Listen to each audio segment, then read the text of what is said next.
संत ज्ञानेश्वर माऊलींचा 728वा संजीवनी समाधी सोहळा जो आहे तो अत्यंत भावपूर्ण वातावरणामध्ये या ठिकाणी पार पाडताना पाहायला मिळतं। राज्याच्या कानाकोपऱ्यातून असंख्य वारकरी जे आहेत ते या ठिकाणी दाखल झालेले आपल्याला एकूण पाहायला मिळत आहे। त्यात मात्र एक वेगळा चेहरा आपल्याला पाहायला मिळत आहे। या ठिकाणी आघाडीची अभिनेत्री असलेली आर्या घारे ही जी आहे ती आता या ठिकाणी फोटो सेशन करताना आपल्याला एकूणच पाहायला मिळत आहे।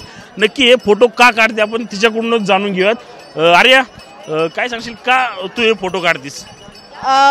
खरं तर म्हटलं तर वाऱ्या दोन प्रकारच्या, एक आषाढी आणि एक कार्तिकी। आषाढी वारी जाते पंढरपूरला आणि कार्तिकी वारी असते आळंदीची।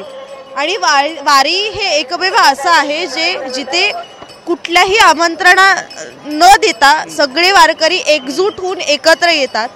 वारी शिस्त आहे, वारी परंपरा आहे, वारी एकत्रपणाचं एक उदाहरण आहे।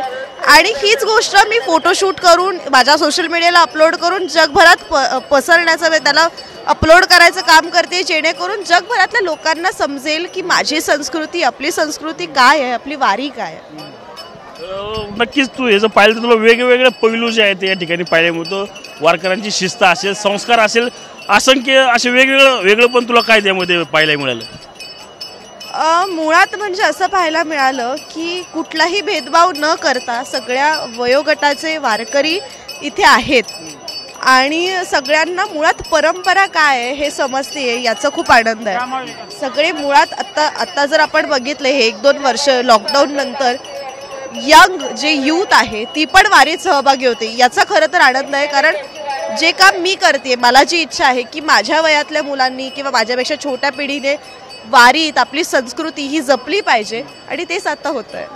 नक्कीच आपण पाहिलं तर ही होती आर्या घारे, आघाडीची अशी अभिनेत्री। अनेक सिरियल्स असतील किंवा पिक्चरमध्ये त्यांनी त्या ठिकाणी काम केलेलं आहे। वारीमधील परंपरा असेल, संस्कृती असेल किंवा शिस्त असेल वारकऱ्यांची, हे दाखवण्याचा प्रयत्न जो आहे तो या ठिकाणी अभिनेत्री आर्या घारे करताना आपल्याला एकूणच पाहायला मिळत आहे। कॅमेरामन तुषार सह मी रणजित जाधव, TV9 मराठी, आळंदी, पुणे।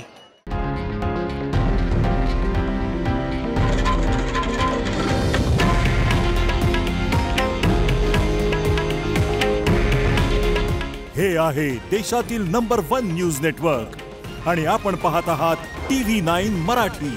काळजी तुमची, हित महाराष्ट्राचं।